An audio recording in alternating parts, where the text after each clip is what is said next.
That's that tribal anthem right there.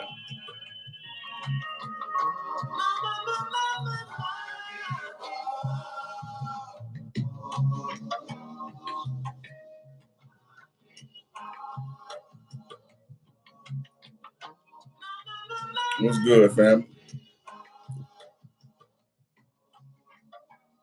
I like that shit. Yeah, they got a good feel, good vibe to it. Some groovy stuff. Straight up, the good vibe tribe. Yes, Mm-hmm. sir. Man, Yeah. So man, yeah, it's it's a lot of stuff I want to talk about with you about, man. If I just like my journey, I know we ain't got too long, so I wanted to talk about the journey and shit, the shit that to where I got to where I'm at now. You feel me? Mm-hmm. And it was weird, man. I was rocking with some cats from back in Chicago. They was Broken Homes, and the weird thing about it is that logo that they got everybody using now with their trap house. Them dudes had that shit about 18 years ago. You know what I'm saying? And it's just What logo you talking about? It's a house with a crack in the middle. You know what I'm saying? Yeah, because they was Broken Homes. You know what I'm saying? And I was up under them. I was watching. Just seeing how the music go. They was at a lot of political ties and shit with like Fred Hampton Jr. and shit like that. You feel me? Mm-hmm. Shout out to Flintstone, y'all. Shout out to Flintstone, yeah. He a Capricorn too. I think he's 29. And I'm January the 4th. So we clash. We clash. Two Capricorns. You know what I'm saying? So he was talking about something. You know me, I'm talking about something. I'm my man. I'm the prince. You feel me? So, and every time he see me, he just shook his head. Like, you know what I'm saying? So I fuck with Fred though. You feel me? Yeah. I met him when he was fighting the case where they say he bombed the Korean store. Right. We was in the county together, 26 in California. Oh, okay. I didn't know you was. I didn't know. So you started in 26 and they shipped you off. Yeah. Okay. I had to fight a case down there before I came up here. Oh. So we beat the case. We ended up beating the case, and then they shipped me back. They extradited me back to Michigan. Right. So, yeah. I met a whole lot of people in there, man. Our cousin Stuff, Chill. Yeah. Man, he the greatest ambassador in the history of ambassadors. Oh, word. Yeah. Man, cuz the truth. I didn't know what he was doing when he was doing it, but like he introduced me to high-ranking black gangsters, high-ranking maniacs. Mm-hmm. He was like, "This is a board member, folks, right here. You got to meet him." Right. You know what I'm saying? And then this the crazy part. I had a neighbor in the cell next to me named Lil J. Okay. Right. And he the one introduced me to Willie Lord. Willie Lord was on a probation violation, and they had him in Division 1 in the ABO. That was downstairs from us. Oh, okay. On 26, right? Yep. Okay.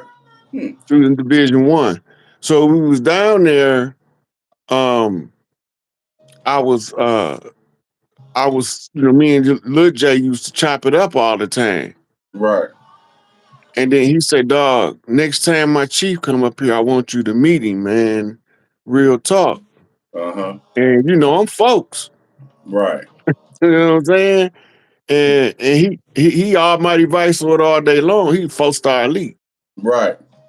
Right. So finally they called Willie up for a visit. It must have been like maybe 2 days later.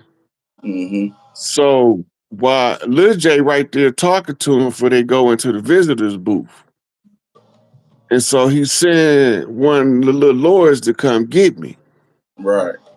Now you gotta remember, I'm folks. These vice lords. Right? So he called me, he said, come here, man. I want you to meet my chief. So he introduced me to him, man. The day room went dead silent. Word? Dead silent. Them niggas was just looking like, who the fuck is this? So he introduced me to Willie Lord. He gave me the rub, shook my hand, And he told him, he said, he folks, but he doing everybody listening. He's like, he folks, man, but he's he's a stand-up dude. Mm-hmm. I wanted him to meet you, and he's smart as hell. Right. So that's how I end up meeting Willie Lord. But our cousin Stuff, he introduced me to all of the folks that Mm, had the juice, right. so I could get the rub. Right. Right. I don't know what he doing, why he doing it. I'm just tired of him introducing me to all these dudes, Right. with their chests out, they all walking around like like they running everything. That's because they was running shit, but I didn't know Oh, okay. Okay. it. Yeah. But I pick up real quick when I'm looking at this, it's bringing back a whole lot of memories of other situations where people was testing me to Right. see, what he gonna do. Right. So that's Yeah. about the time you was in there with Flintstone now. All y'all was in there together. Yeah, we was all at the same time. Willie Lord was in there with us. Flintstone, he was in a different division from me. Mm. But when we was going to court, we was in the same holding cell. Right. He met so many cats because that's the chairman's son, Right. Chairman Right. Fred. You know what I mean? Right. And I don't care if you folks or if you Oh, peoples, hell we yeah. all got love for Chairman Fred because he was about the unity of the people. Right. Right. So when we see his son, even though his son, he under, the 5 Peace Stone Nation, right? We still gonna all show him love from both sides anyway because of who he is. Right. For sure. You know what Mm. I mean?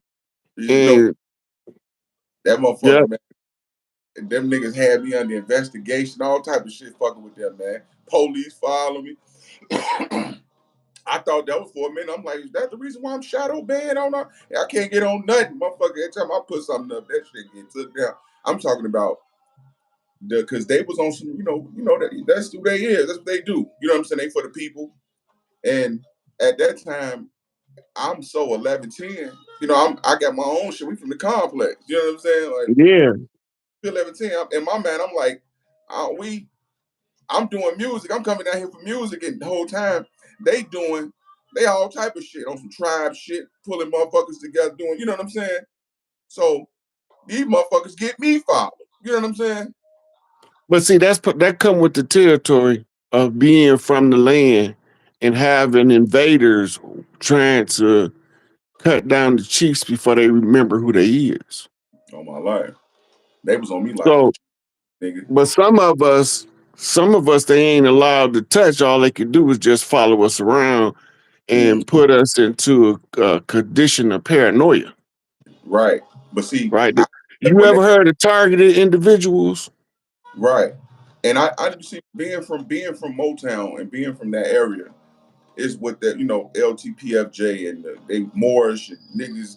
You can't come out eating no motherfucking honey bun or no yellow five niggas will beat you up. You feel me? Mm-hmm. Knowing when I heard that Red, the General G Red, he was finna take over the land, and they killed him the way how they did him, and I knew that it was an execution style violence. Like it was a hit, a tribal hit when it's a hit because they gonna come and get you and your offspring. You know what Yeah, I'm saying? that's kill the bloodline. That was taboo back in the days when motherfuckers just killing kids. Niggas didn't used to do that. So when a motherfucker come and kill your kid, you Okay, our infiltrators, right? They'll sell their mama and they'll sell their children. right, They know how we is about our mama and about our children. As being from the land, we don't take none of that light. right, They know this. The mm, worst thing they can do to us and they man is if to kill the father and the son. right. That's how. Right? Yeah, G Red, that was my dude. Look, What? be, before he got shot at Great America, right? Mm-hmm. Him and Nate had this red pit named Spank. Mm-hmm. And Spank, man, I love that dog. Right. And Nate used to bet that you could take his dog long as you want to, and when you bring him back, he'll make him bite you. He used to win money like that. Yeah. Yeah. Nigga think they can go, pet him up and feed him steaks and, spoil him Right. and bring him back, and then he gonna side with them over Nate. That's a Right. loyal. So that's the symbol of loyalty. Mm-hmm. That's why the dog is the symbol of loyalty, Mm-hmm. right? And the pit, he had a red pit. The pit bull is synonymous with tenacious determination, Mm. right? So we flipping codes with Right. the dogs. Guys flip dog. You Mm. did? And Mm-hmm. the great father walk across the sky with the black dog on his heels. Okay. It's all tribal, Right. right? Right. So me and Craig, we used to mess with Nate and Red heavy. We Okay. used to do dirt together. Then Mm-hmm. later on, Red go out to Great America. He get plugged. Right. When I come back, he in a wheelchair. Right. Nate went rogue. Yeah. He Nate did. Yeah. I think I he remember. went he went rogue. You know what I'm saying, on his own peoples, and they Yeah. put that bread on his head, and they caught him over there and turned his lights out. Mm. Yeah. Yeah. But man, what happened with that, bro? Like seeing that. See, a lot of people don't know. Like in Chicago, bro, it was places that had order, bro. Like you couldn't do certain things. Like you couldn't just be robbing nobody. You couldn't just be whooping motherfuckers because motherfuckers gonna hurt you. You know what I'm saying? Like, hold on, who is this dude? Niggas are coming. You know what I'm saying? So after they assassinated G Red, right? Now that's when all the infiltrators, the dirty Moor niggas that come over there, you know what I'm saying? You don't know where these niggas come from. They just get all the guns and you know what I'm saying? And they just wreaking havoc. Like all the good generals, everybody that was on positive shit just disappeared. You know what I'm saying? They either murdered him or ran him out of town. Murdered them or ran them out of town, right? And then now you was able to have like cartels and Mexicans come and dropping guns off to the shorties that wasn't able to. You couldn't do that back then because you got to check in with the chiefs. You got to check in with the generals of this land, right? So they ran them out, right? And then they started that war between the disciples and the moles. You know what I'm saying? And that shit was an ongoing war, damn near 15, 16 years, bro. To Yeah, the the same thing. They infiltrated the BDs and GDs and turned them against each other. They wiped them out. I'm talking about wiped the whole neighborhood. Looked like a motherfucker dropped a bomb on it, man. Yeah, war zone, Warsaw, I'm talking about ain't no the more stores. ghetto.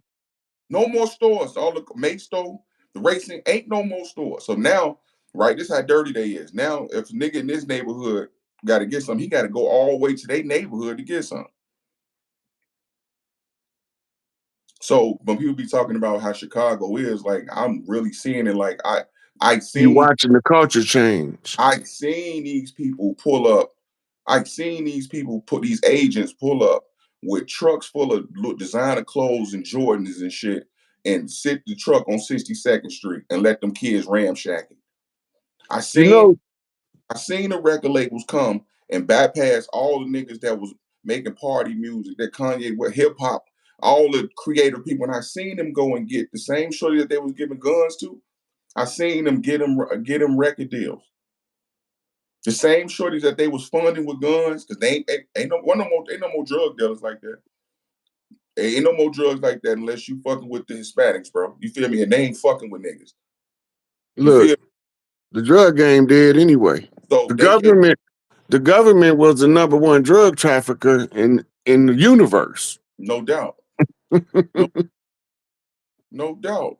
But like I said, bro, I seen that shit. I seen them record labels come down that bitch in 2015, 2016, 2012, 13, 14. They just was coming snatching all killers up. And you thinking Hey, and this is you before look when you was a shorty, when we was staying over there, you don't remember, but they used to drive those delivery trucks down 51st, mm-hmm.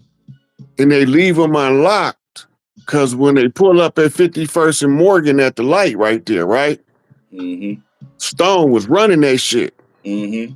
Everything on the back of that truck be gone by the time the light changed. Right. Right. Yeah. And a couple of times they had UPS trucks full of guns and boxes. And what they would do is they would sit them in the alleys. Because you got to think, these No, shorties, I'm talking about this ain't even those was the decoys. you I'm know, talking about the hot what was called a hot transaction because you gotta hit the truck, clear it out before the light turn green. oh, damn, they used to get out like that. Now look, if they locked, they can't hit the truck. If you look on the back of those cargo trucks, there's supposed to be a padlock on the lever. Yeah. When they come down 51st, when they got hot merchandise that they want to unload in the hood, they stop at that light. They know they gonna get hit. Right. And you know that everybody gonna be gone by the time the light turn green, so we ain't got time to call the police. Right. Right? So they coming through there. UPS just so happened to be loaded up with boxes of guns. Right. That's not how they operate. You feel me? So you know it was a plant to begin with because it's unlocked on a hot strip where it's known that if they pull up to that light and that bitch unlocked, it's about to be empty for the light turn green. I ain't never knew they did that. This is Yeah. before. Oh, yeah. This when you was a shorty. You was about 2. Yeah. They was Okay. tearing them trucks up.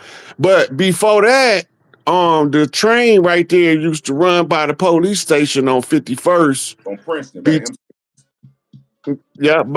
By the police station between down on Princeton. Princeton, yeah, by the MC, the Snakes, yeah. Right. So all of a sudden, the train just sitting on the tracks for 3 days. Right. Loaded with firearms. Yeah. Just sitting there. Conveniently. It ain't even locked. It's locked. Yeah. And then that's the thing is like, y'all don't see, like, but I understand that motherfuckers be in survival mode, bro. Like, but they know who's hitting what. Cause if you know the area right there, there's BDs and GDs on State Street right there. And on the other side, it's the Snakes and the Moles. Right. So on 51st and Morgan, you in the heart of Motown. Right. So you know who's getting the guns off the UPS truck. Right. Stone running. Yep. Okay, now, when you over there on State Street, 51st and State Street, you know it's BDs, primarily BDs and GDs right there. Right. So so you know when you park that train, who you getting firearms to. Right. Right? All that was part of that COINTELPRO initiative. Right. And they wanted to put the guns in the community, and you know, because we couldn't afford them guns at the gun shop. So, and that's what I'm saying. And you know, think about this. You seeing these little dudes with motherfucking these $5,000 guns. Yeah. Ain't never once thinking to go sell a gun to get $5,000. They got the pipes. Well, you got to look at it like this. They know we at war. Facts. But they don't know who we at war with because the enemy didn't infiltrated and they look like us. Right. So now they got the BDs and GDs thinking that the Stones is their enemy, and the Stones thinking that the BDs and GDs is their enemy because you got FBI infiltrators throwing rocks across the tracks to turn us against each other. Right. So whole time, like I say, certain families, right, that you know the hood know, like these niggas been responsible for niggas' deaths since the 70s, the 60s, these same families. And these motherfuckers are still around. You know what I'm saying? So you sit back and think to yourself, like, come on, bro. We know these dirty ass motherfuckers, bro. We know where they come from. We know what they are, bro. You know what I'm saying? Because, and then after the time, it was a period where they would follow all the conscious shorties, right? And they would have some way that they would know who was conscious or not. So they'd come and grab us and beat us up and take us to not even police stations, factories and shit, right? And they'll take you to a factory and whoop your ass and ask you what God you serve. See, this shit, they don't know what was going on in Chicago. They take them off. They taking us. We was no more than 12 to 13, 14, 15. They would take them motherfuckers, beating them, asking them, and what God you serve, who you with. You know what I'm saying? Motherfuckers like, the average shorty be like, Jesus Christ. You know what I'm saying? But it was some motherfuckers who was drawing off, like Elijah Muhammad and them, and getting into knowing them they self, and you know what I'm saying, getting knowledge of self. And that's when they would follow me. And when they raided my mama house, you know what I'm saying? With the whole time, because once again, agents, you know what I'm saying? They raided the crib the whole time. I always been the type of person where I wouldn't take the main streets. I take the alleys because I know the hood so well. Probably didn't. It's 100 niggas on the street. I probably didn't want to walk past, shaking everybody's hand and saying what's up. I'm quiet anyway, so I'm hitting the back alleys. So I see police talking to niggas that was killers with tattoos in their face, right? And then these niggas would come and sit around everybody, acting like ain't nothing. But I'm seeing who the agents was. I'm seeing who the dirty Moors was, motherfuckers who was just dirty. You know what I'm saying? I'm seeing. So whole time you don't remember Huggy Bear from TV, do you? Oh, my mama, yeah. Starsky and Hutch. Yeah, Starsky and Hutch, yeah. Oh, cool, smooth, pimping ass mofo. Right. But he giving the police everybody information in the hood. Mm-hmm. If you look up the FBI snitch program, you will know that it's true. Mm-hmm. They was telling us the whole time how they was getting information in the hood by putting it on TV as a fictional information, so that when we see it in real life, we won't even believe it's real. Mm-hmm. And then and it's like the whole time, bro. The changes, it happened in increments of fives in the neighborhood. Like I remember when, like I say, from the wars, they getting them guns. They killing off all the chiefs and the generals. You know what I'm saying? And then you get this era 2 or 3 years straight where they getting DVDs of Bobby Hemmett, right? They getting Bobby Hemmett, Ash Wakwazi. You know what I'm saying? So I'm spiritually, somebody was trying to come and they dumped it, and they happened to dump into my hands. After I had started getting into all that occult and that knowledge and all that shit in 2008, 9, I started passing it off to every nigga, everybody in the neighborhood. Everybody, I'm talking about, it spread it like a wildfire, bro. So now you got a half of the neighborhood who paying attention. You know what I'm saying? And they trying to break the slumber. Trying to break the slumber because it was just a wave of DVDs came on niggas. A wave.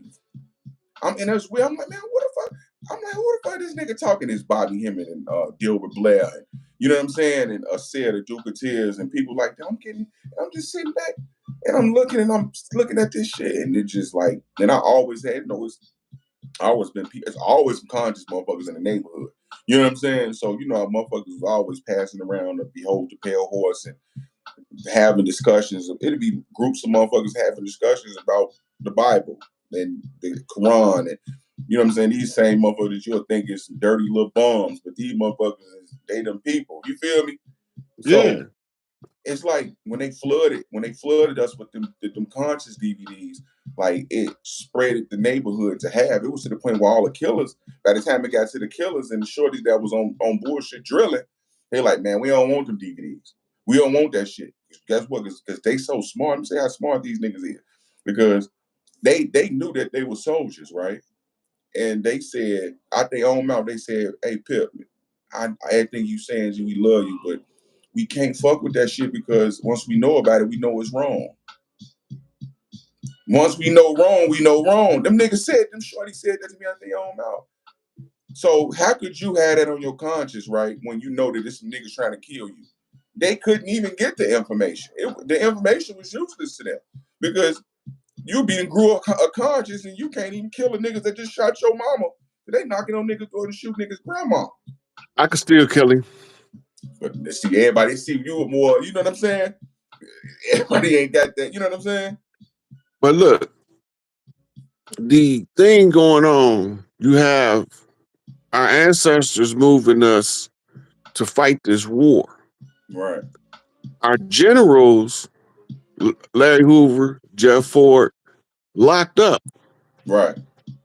when we was watching Jeff Ford, me and my mama on the news, we was watching. Well, it wasn't the news. It was like a History Channel thing, Yeah. and they was talking about the Stones and um, that how much time he got. And my mama looked at me. She said, "I don't know how they gonna clean the land up when they locked up." Mm-hmm. And I said, "Who?" She said, "Larry and Jeff." Right. Right. So my mama is subtly telling me whose job it is to organize these tribes, Right. Larry and Jeff. She said that's all they want to do is keep them behind bars so they can't clean up the streets. Mm-hmm. And I'm sitting and I'm listening to her, and she going over the function that they have as chiefs. Right. And she said the same thing go for the ones out in California too. Yeah. She was talking about the leadership of the Bloods and the Crips. Right. Right. Right.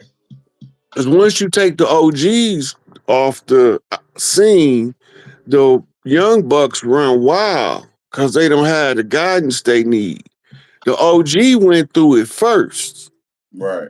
So his experience can tell him how to correct the problem in his local area, Mm-hmm. right? Right. So in Chicago, they turned us against each other, 5 versus 6, Mm-hmm. folks versus people. And then over time, internally, they turned the insides of each one's against each other, Right. Because that shit broke right? down. So Nobody. now you got Bloodstones beefing with Titanic Stones, Right. But this is and that wouldn't go if Angel Bay was on the street. It wouldn't go. It's prohibited. But you when you take the leadership away, the young bucks trying to buck for position gonna cause those wars, right. right? They know the nature of the culture. They studied us well. So And I feel, sometimes I think they know us better than we know ourselves. of course they do. We do, bro. And this the thing, bro. Like going back to what had the war, right? So Mm-hmm. part is when it's coming back to the music. Now you got, like I said, my little brother, Evie, Co-Killer. You know what I'm saying? All these people that's in the music industry, they won't they won't acknowledge the conscious, the more, not even say conscious, because it's more than, it's deeper than consciousness. It's motherfuckers that's real and talking that shit. Like they'll put you in a category. Oh, you on that old Jay-Z shit. Or you on that hip-hop shit. But how I'm on that Jay-Z and hip-hop shit and you watch me shoot at motherfuckers and beat up niggas on the block with you. I grew up in the same trap house as you. So now it's a division between the motherfuckers that got some sense and it don't, and the motherfuckers that don't got sense. Because right now, like I feel like a motherfucker tried to blackball me, fathers, with the shit that I came from, fathers, when I was telling you about the cats that I was dealing with, and then coming, getting my own music studio, getting my own record label, everything. You know what I'm saying? So to the point where like I had to strip. So now I'm the publishing and all that shit, right? So now I get this shit, and then I'm putting this shit out, right? It's to the point where like I'm giving it to motherfuckers and niggas is fucking with it underground. I'm gonna fucking treat you like a bitch that I ain't gonna fuck with you in public, but I fuck with you behind closed doors. You feel me? So I know like motherfuckers hear my music and they listen to my shit and they try to, oh man, that's that hip hop shit. But then you right, all that is hip hop shit. You know what I'm saying? Even the shit that you talking about, it's still hip hop shit. You just talking bullshit. You know what I'm You saying? talking about that drill music, ain't you? Right. Talking about drill, you talking about whatever, but at the end of the day, like me personally, bro, Listen, do you know what hip hop is at its source? what is it, bro? Hip hop is tribal rhythmic knocking. Mm. The purpose of it is for us to be able to tell the story from the local area to the rest of the clan so we all know where we at and what we going through in the different parts of the land. Facts. Hip hop is rapping and tapping. Right. Okay. If you look up rapping and tapping spiritualist movement, It's going to take you to the early 1900s when they used to be rapping and tapping on tables. Right. When we started off learning hip hop, we learning to make the beats on the tables and at the cafeteria. Yeah. You know what I'm saying? Yeah. On the desk in the classroom. Now, all we doing is picking the vibrational frequency of the alerts from the spiritualist movement into the spoken word. When we picking up the beat, we also picking up the inspiration to write a particular piece of information down. And it comes out in the ghetto code that Gil Scott Heron was talking about. Dash. Fact. Yeah. Right? It's the rhythm of the beat. And every tribe gonna try to make hip hop their own and rename it something else. But the core of the rapping and tapping remains the same. Dash. Fact. Right? So the ghetto code all over the land, the tribes is talking. The trick was to monetize it into a system that our enemies can control the information that we leak out. Right. Facts. Our response to that is to tell horror stories that our people going through in an exaggerated rhythmic form so that the other clans know what's going on right in their face, behind their back, the same way they did us with that secret squirrel shit. Fact. So we put it up in their face. We tell the stories as the griots, telling the stories of the struggles across the land. Fact. Right? So now you have people like, I don't want to hear that. That's hip hop. You still spitting hip hop if you spitting drill music. Fact. Yeah. But the thing is, it's on such a lower frequency, bro. And I understand where you coming from, but like me personally, bro, I can't fuck with that shit, bro. And I'm from Chicago, bro. I ain't never listened to none of that shit, bro. I ain't gonna even lie to you, man. The only reason why I could listen to it, because that's another generation. Listen, that's another generation of us telling us how they feel in their music. We looking at it as being entertained. But the Chiefs looking at it as the voice of a particular section of our community being expressed in the music. Me personally, bro, I personally think it's really, I think it's homosexual shit, bro. You know what I'm saying? Like, I ain't gonna even lie. You got to remember that the whole industry was being ran by a homosexual pedophile cult. It's too male. It's too much talking about men, bro. You know what I'm saying? It's like when you go to a club, bro, and some nigga got some type of hostility for no reason, bro. That's homosexuality. That's gay energy, bro. You know what I'm saying? That's social engineered too. Yeah, like I said, and the thing is, that's why I don't invite that shit into me, because I don't want to hear no nigga talking about no other man all day. How many people could you shoot? By the time you finish the album up, they done killed everybody in the world. Okay, stop. Do you like action movies? No, I ain't never like. I mean, a few. I like more like shit that make you think, like Eyes Wide Shut type movies. I mean, like anime. I watch anime before I watch action movie. You know what I'm saying? But look, all they doing. Look, all they doing is telling hood stories like an action movie. Man, it's more. It's a genre for their music, or they wouldn't exist. My thing is, how the fuck? My thing is, man, y'all niggas. It's so I couldn't even bring myself to snitch on myself like that, man. Like, you, first of all, you get y'all niggas kids. Y'all somehow mysteriously got y'all hands on $10,000 pipes and guns, but extended clips. These guns is $10,000, and y'all niggas still poor. Man, it's something wrong. It's something wrong with the entities. It's something wrong with the people too. Now, a lot of these motherfuckers. That's part. Look, you can't fix a problem that you don't know exists. I smell. This is what I'm telling you. You can't fix a problem that you don't know exists. Everything you describe that you don't like about it goes to show their leadership absence. Mm-hmm. So they begging for proper instructions from a respectable chief that they can respect and honor. Yeah. And you know, and Right? Because he's what they looking for. mm, You frustrated because you supposed to be one of the chiefs that helped them, you know what I'm saying, work through their problems, but because you don't want to listen to their story, you can't be of no use to them. but listen, now you know I'm engineering all these shorties.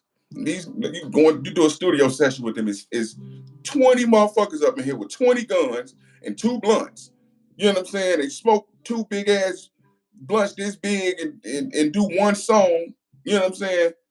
And it's like, you know, I'm around them and I chop it up with them. You know what I'm saying? They love me like the streets fuck with me. They love me to death, bro.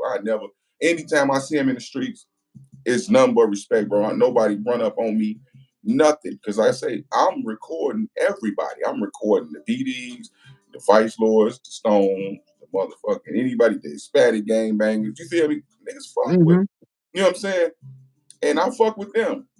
And and like I said, like and I understand what you just said because like when I talk to them and when they do hear my music, it's like they like fuck with that shit. Like, but I think for the mere fact that I haven't really sat down with them and really tried to build with them, that's the reason why they ain't receiving me. You know what I'm saying? Because I ain't chopping it up with them the way I should.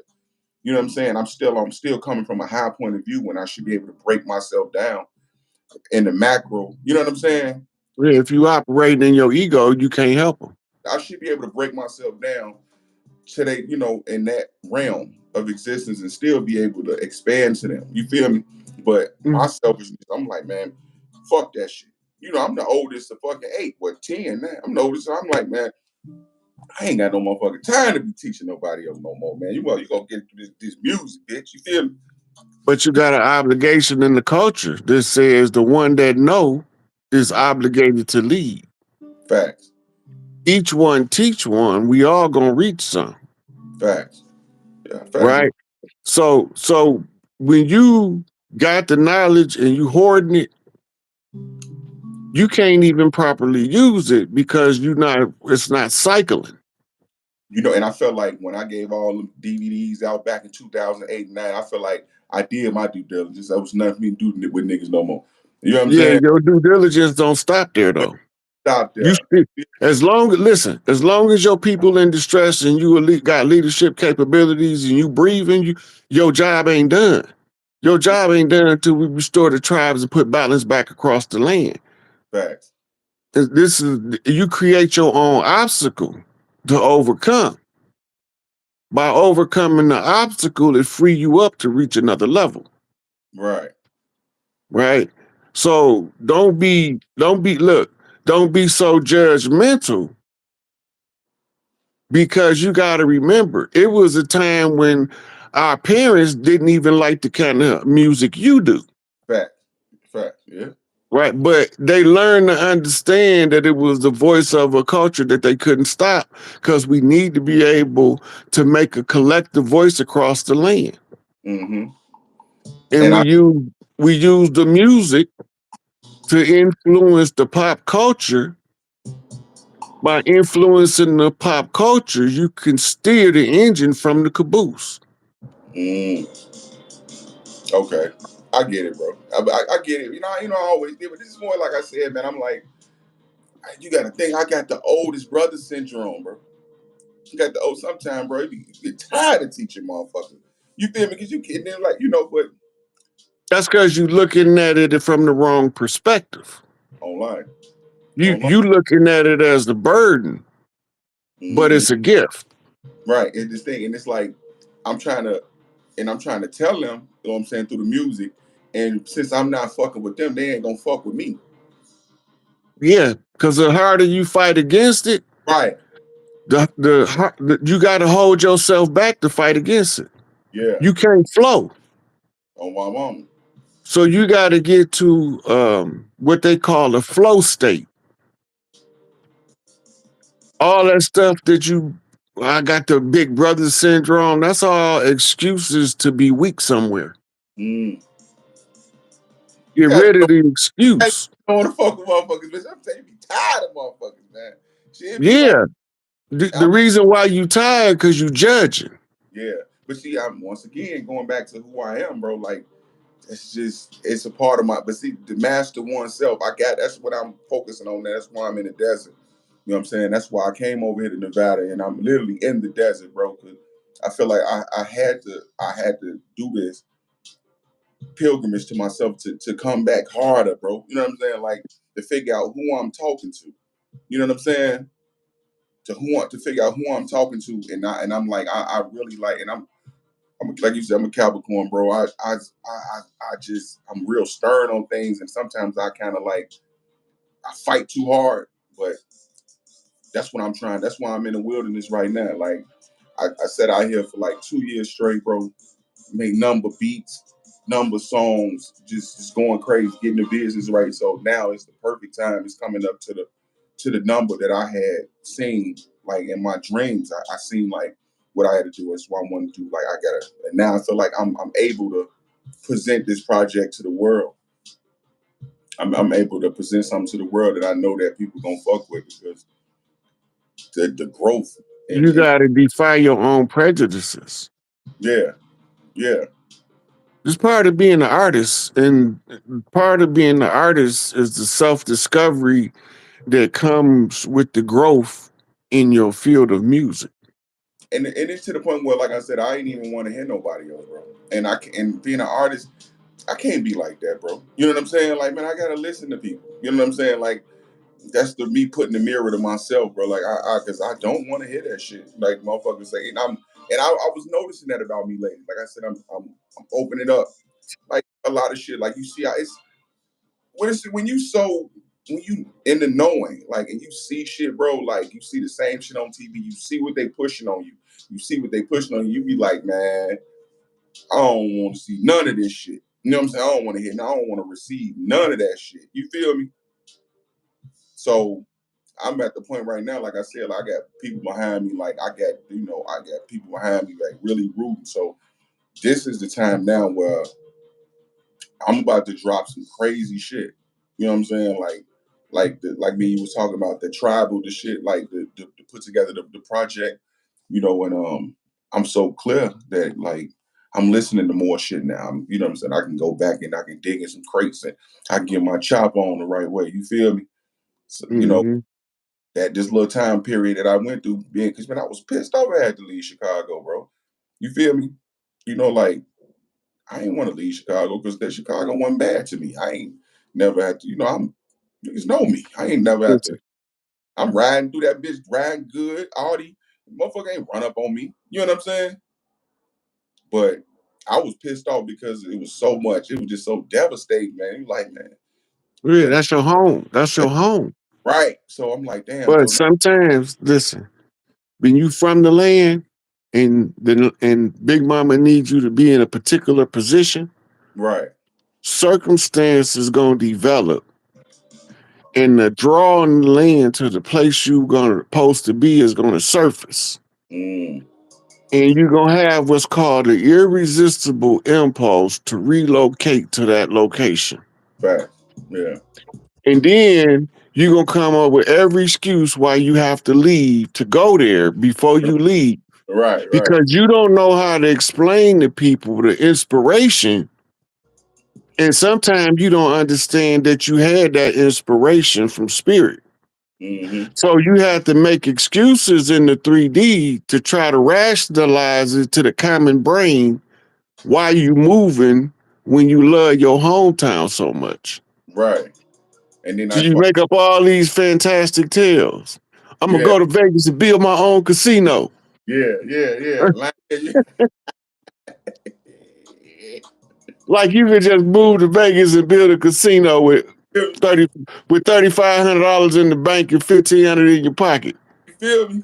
But it's just an excuse you gave to go to Vegas. Right. And it's something like I had to come here. I had to come to the desert, bro. It was something in my soul saying that's why I It's had to. part of your spirit journey. We all have a spirit journey on earth, Yeah, no doubt. knowingly or unknowingly. When we unknowing of our path, when we time to make moves according to the spirit, we come up with the dumbass excuses that don't make no sense to ourselves and nobody else. Right. But that's the excuse we give because we don't know how to rationalize the draw of the spirit self on the physical person. Mm. Yeah, no doubt. So you the one got to navigate 3D as a physical human. Right. But your spirit self is telling you from the spirit realm what you're supposed to be doing, like the operator of the remote control of the video game. Yeah. And because if you try to do some other, if you try to do any, if I try to do anything other than what I'm doing or anything, it won't work, man. Yeah. Won't work, man. Like I was down here and I thought to myself, man, I ain't fuck this music. I'm finna get a job, bro. Bro, I couldn't get a job nowhere. All the credentials in the motherfucking world. All the credentials in the world, resume perfect. Motherfucker, like, nah. You like, so I know, like, it's just, I have to do this. This is what I have to do. So now I'm to the point where, like, okay, building the buzz up, building a rapport with the people, going out, chopping it up. So it's to the point where now I'm getting to I'm at the venues. You know what I'm saying? Like, to throw my own shows and outreaching the local artists and to take this shit to the next level. You feel me? Mm-hmm. But You like, got to remember this always. If you are um, a show promoter and producer, mm-hmm, you have to allow styles of music that you may not personally like. for sure, for sure, for sure. We Right. custom This is gonna the life lesson that come with that is teaching you how to overcome bigotries and prejudices. on my life, online. Because when you stuck in your ego, because you're trying to break free from your ego self. Because when you break free from your ego self, you soar like the eagle, Facts, facts. right? And this is why the eagle is the symbol of the high chief, because he can fly high. Mm-hmm. Because he know how to release his ego by addressing each one of his dislikes and prejudices. Like somebody told you you don't eat broccoli, Facts. so you don't eat broccoli. You don't ain't never tasted it. Yeah. Then one day you defy the program and bite a piece of broccoli and like, man, I love that shit. That shit good as hell. Mm-hmm. I wonder why I ain't never eaten none before. Right. Because you was operating out the ego and opinion of yourself that somebody else gave you. Mm-hmm. Yeah. Yeah. And I'm telling you, man, like even in the dream world, bro, like me seeing shit like this, all this shit and living it. It's like when you try to, the more I try to fight against this shit that I need to do, fathers with this, I can't. Spirit won't let me do it, dog.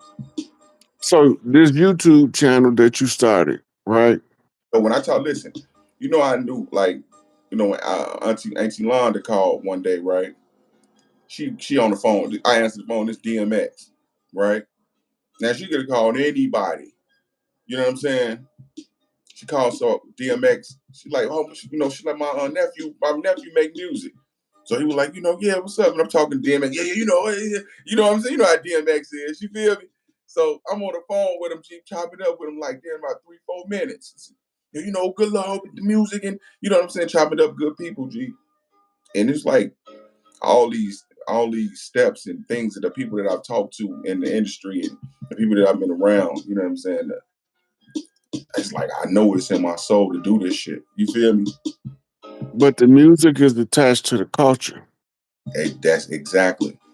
And I feel like, man, I am the culture, bro. Like I've been, come on, man. Come on, man. I just, like you said, you gotta let that ego go. Gotta let that ego go, man. You know what I'm saying? So Hey, I my look, can last you album, see the comments? huh? Can you see the comments? Yeah, I see him. You see Sean Don Productions? Yes, sir. That's where I used to record at. Yeah. I see Yeah. about productions. Oh, no, that's my homie, Sean. He used to live in front of the complex by grandma. Oh, okay. There's the guy that I used to record with down here, and he live in Rochester. Oh, Sean, he had Sean Don Productions. Yeah, Okay, okay. That's and he's a Muslim. okay. That's what's up. Yeah, Yeah. they Sunni Muslims, and we used to go over there and record. He used to let us chief in there, and like I used to think his pops was gonna get on his case. Right, He's right. like, he told me he said my dad knows your culture. Mm, okay. And at the time, I wasn't really paying close attention to it, and because I would have been like, "What you mean?" Right. You just was just like it, one end But out the other.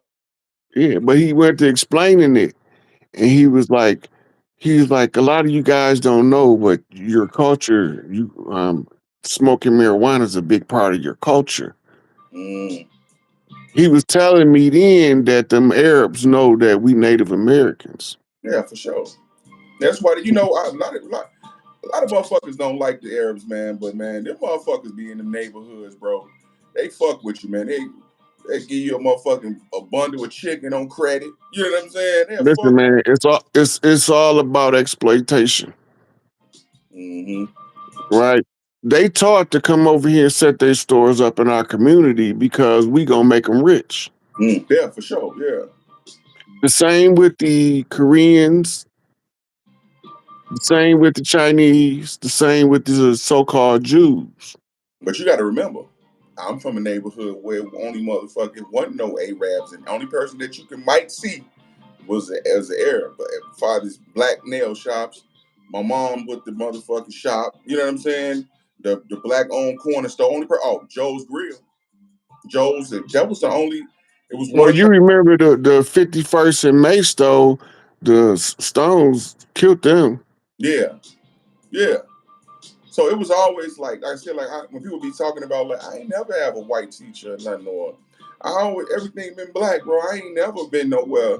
Like when I did go somewhere, like it was fucking. By the time we started leaving our neighborhood, it was 12 and 13 years old, Mexican men chasing us, and white. I knew who the enemy was when I came back to the neighborhood.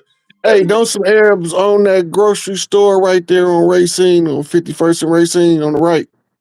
Come on, Going to, fine and it's fair. Before they told that, I don't think that's there no more. They've been there since 2002 or something. That shit been going since the 90s. Fine, fair, hell yeah.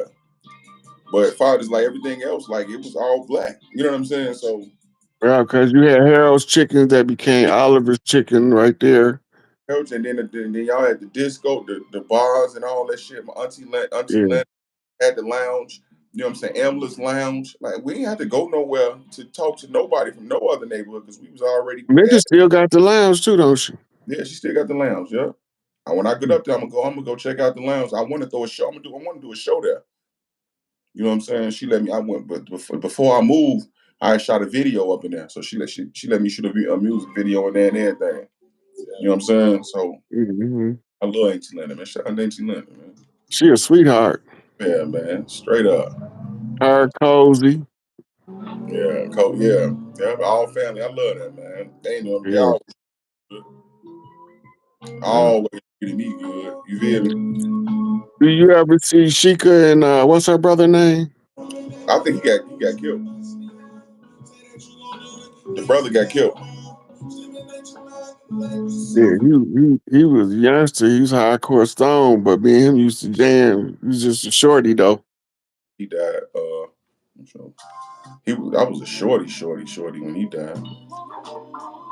So yeah. So by far, just like I say, the music. My last album, the last project I did was "Thanks for Believing in Me." You know what I'm saying? That was the album when I left Chicago. We got the city. They got the city in the background and shit. I think that Mm-hmm. was projects, bro. You know what I'm saying? Like because I was I was all the emotions of me leaving. Like you said, I'm tricking myself, hyping myself up. You know what I'm saying?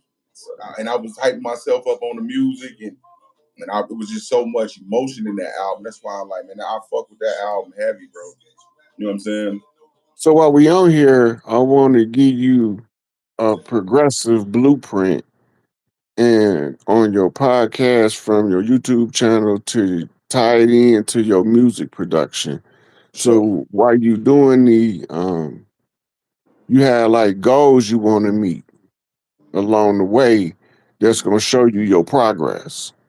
mm, So right now, the goal of you doing your show on here is to show your progress in your projects, right? That's your day-to-day podcast, fact. right? It don't even have to be long, just giving like an update on I got this many songs. You might want to play a sample of one, Hmm. right? Right.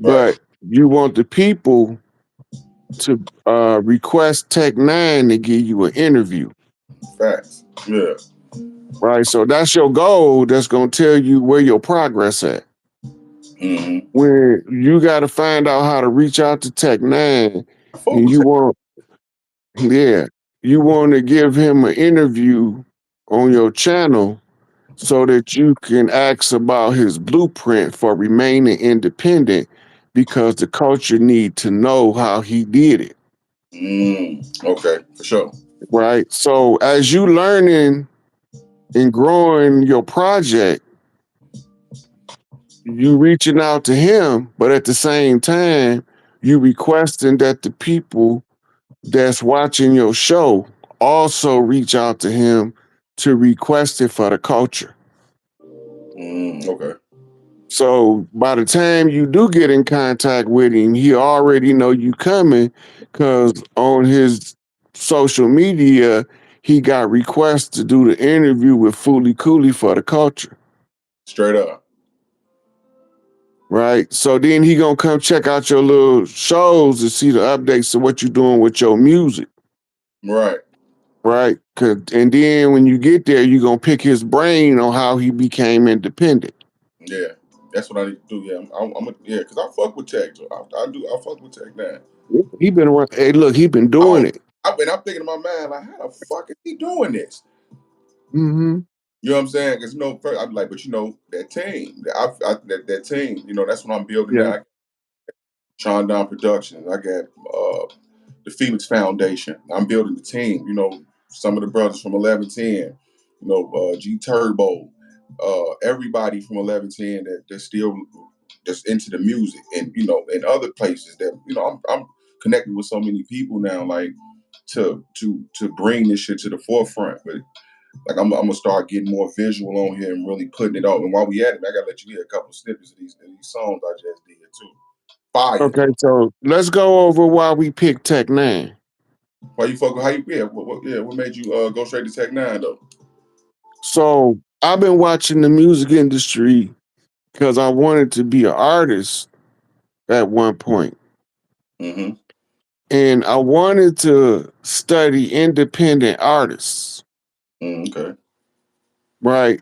I remember Tech Nine being independent in the early 90s when he first came out. Okay. And I remember several times him turning down a record deal with labels. Mm, And I always wanted to know, why is he turning down these record deals? He got some fire. yeah. Now he started promoting his own concerts. I thought that was some stand-up stuff to do as an artist, as smart as hell. Cause now you the promoter, so you getting promoter money, and you the keynote artist, so you getting headliner money. Okay. So, and as a promoter, the headliner money is tax deductible for the promoter as a business expense. Okay. So you pay yourself 3 times Yeah. just off that. That ain't got nothing to do with the fact that you might control your own concessions and merchandise, Yeah. right? So you got your people selling your t-shirts, your CDs, whatever you got at the concerts, and he drawing in all these people. I'm thinking about the brilliance to remain independent and relevant this long. You ever seen the Tech Nine concert? Them motherfuckers be packed, boy. He could fill a football stadium But be packed. simple. Right. So I, now go you ahead. got all these up and coming artists, and they looking for record deals. Mm-hmm. don't look for record deals because those are sharecropper agreements. It's for the industry to exploit your artistic expression. Instead, study independent artists. I give them several of them. I tell him to study Tech Nine because he's been doing it the longest. So that means that his formula is functional for any artist that follow the footprint. Yeah. Because he proved it already. Then you got Hobson, right, who formed his own label and signed himself. Facts. Then you got Young Dax. He be going, he be flipping 500,000 streams like it ain't nothing. Mm-hmm. So he could keep a steady supply of music. So he's still independent. Okay. You It's remember Casanova the Dime? not the He name sound. sound like Tupac. The name sound familiar. The name sound familiar, but I don't remember. But he's independent, Right. right? But he also one of the young chiefs, Mm-hmm. right? Then, so I tell him if you study the independent artists and if you follow their blueprint, especially Tech Nine, because he's been most successful for the longest stretch. Right. Like he don't even have to do nothing else if he don't want to, but he loved doing the music. Oh yeah. Once that music shit in you, bro. You know what I'm saying? So yeah, anybody that love the music that much, but they also understand the business side of it, is worthy of a up and coming artist to study him, to remain independent and reap your own rewards for your artistic expressions. Okay. Instead of trying to get somebody else to put you on, put yourself on. Mm-hmm. Yeah. They, It's like I said, they say you look like Big Sight. That's my man, Big Sight. I fuck with it. Yeah, it's like, okay, so I got the label, I got everything, right? So it's just like by me not knowing, the right connections to reach out with. Like I said, I'm doing my due diligence while I'm reading and looking at shit online, and so I finally put everything together, publishing, got my own everything, got the label, this and that. So now it's to the point where it's like, all right, if my only thing be is like, I think it's kind of, but I know I got to do it. Like make a dope song, right? Like I feel like when you put it out, like, and then you put like what you got to put about $500-600 behind a promotion and everything like that. Like that be kind of my only thing because I be feeling like, damn, like how come I just can't put the music up and they just see it off my? I got 1,000 motherfuckers, they ain't seeing it. You know what I'm saying? So it just be, you know, it's just like I said, it all come back to self. You know what I'm saying? Like it's just shit that I'm gonna have to do. You know what I'm saying? So we still gonna keep the BMI and ASCAP. You know why? Yeah, because I got, yeah, Because I'm listen, it's instead of getting rid of the BMI and the ASCAP, we just take ownership of it. Mm-hmm. I'm ownership. I got ownership of my BMI through my publishing. So I'm talking about the whole BMI tentacles. the whole thing. Okay. Yeah. The reason why we would keep that is because it's already established and set up that the artist can use BMI and ASCAP to get paid for his artistic works. Okay. They got the reach to monitor all of the radio stations down to wherever they be going, but they know how to make sure the artists get paid. Yeah, they The do. problem is the publishing was in the name of the record company instead of the artist. So Mm-hmm. the BMI and ASCAP was going to the record company instead of the artists. This is why all those artists died broke.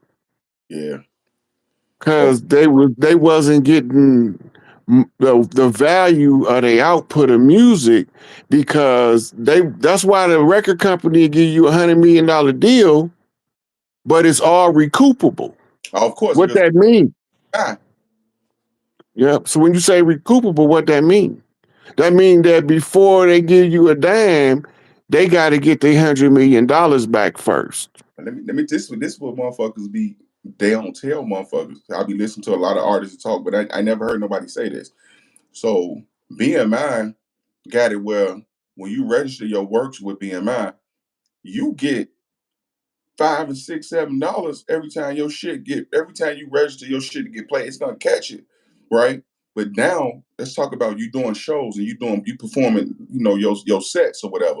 Like when I do my performance set, if I do motherfucking 20 shows, you know what I'm saying? Like that's a couple $100 every 3 months. You know what I'm saying? So now imagine a Drake, imagine a higher name of, like you said, Tech Nine. These dudes, and then they pay you because they got it on there. Like how many people attended the show? Was it 0 to 500, 500 to 2,000, 5,000 to 100,000? You know what I'm saying? So they pulling up the record labels is taking niggas BMI and taking all that bread from them, right? And they don't Right. even that, and they stealing the bread from them off that and other shit. Okay, now the thing with that is this: the artists used to only get paid to perform. Right. Do you know the origin of the American music industry? You ain't talking about Scott Joplin them. You ain't talking about that. Yeah. Okay. Yeah. Yeah. Now remember, Scott Joplin invented ragtime. Yeah, for sure. Okay, now they condemned ragtime publicly, but in their private parties, they Oh, was paying a penny a page for the sheet music, yeah, for sure. right? And a lot of they classical piano players didn't like the style of Scott Joplin. Yeah, yeah. They was going towards like Beethoven and shit like that. It was Yeah, classic. So he was pretty much the innovator of that. Do, do, do, do, do, do, do, do. You know what I'm saying? He yeah, fucked that. Yeah, yeah, for yeah. sure. So they named it ragtime. Now they wasn't paying him for his sheet music, Okay. but when the European artist sheet music sold, they was paying them for their sheet music. Okay. Every 10 pages they sell, they would give them a penny. This is where the penny on the dollar come from, Yeah, for sure. Yeah, yeah, yeah, for sure. right? So when they was getting the penny on the dollar, Hmm. so every 100 pennies make a point, For sure. And right? So that's when they be like, you get a point on the album. yeah. All So now they collecting the ASCAP and the BMI because they own the publishing, facts. right? And as long as you perform, you get concert pay. Yeah. This is why a lot of those artists never stop touring. They old and crusty now, can't barely stand up, still touring. Yeah. Yeah. Yeah. Because So yeah. that's how they make their money. The tour is the promotion for the album. When Scott Joplin, the album was the promotion for the live performance. Mm, okay. I ain't know that. I ain't know Yeah. that. So then that's when they set up what they call the industry standard, the penny on the dollar industry standard for artists to get paid. Now they collecting all of your BMI and ASCAP, and they paying you out of your own money, a penny of your money, Right. and they taking 99 pennies of Right. your money as a gratuity for controlling your interests. That's why they only sign kids. That's why they only sign people that don't know this. Because like a motherfucker like me, that I got all my publishing and everything, how could you eat off me? And they man, how could we get money off this dude? You know what I'm saying? That's what happened to Sam Cooke. Right. And it's like that's why I don't really like, even when I was going to contracts and chopping those people like niggas. I mean, yeah, I'm gonna need a 10. I mean, I need a 10 album deal out you. Hey, you need a what? 10 albums? You know what I'm saying? Even I can do that. I can do 10 albums in 3 or 4 days. You know what I'm Yeah, saying? Like I but can do look, it in a week. You know what I'm saying? But you're not finna get that out of me. That's too yeah, much. but see, here go the kicker though. they'll give you a ridiculous signing amount. If Right. they think that one of them albums gonna be able to pay you back or to pay them back for the amount they signed you, Mm-hmm. then the rest of it, the other 9 albums, is all free money for them. But check this out. Yeah, but it's up to me to decide like you can make the 10 albums, but it's up to me to decide which album is really gonna go out. So pretty much a motherfucker string you on. You can do the 10 albums. I don't like this one. You can do another album. Nah, I don't like this one. I don't like this one. You know what I'm saying? So now they got you by the balls like you some type of goofball Jamal. They don't normally do that. You know what they normally do? You produce the album, they promise to release it, but to make sure you good and broke, they sit that bitch on the shelf. Yeah. Yeah. And And then, they keep telling you when your release date is coming up, it's coming up, it's coming up. And they keep pushing it off like this so that they can force you into breach of contract. mm, Now that project is theirs. They own it all the way out scot-free without having to give you a dime. right. Right. And then Right? not But you still got to pay the advance back though. right. And then not even telling you about the sinking license. You know what I'm saying? Not to even tell you to how they can move this and put this shit over here, and you know what I'm saying, still making money off that. It's just all around. It's just they putting their hand and feet in you. You feel me? But Mm-hmm.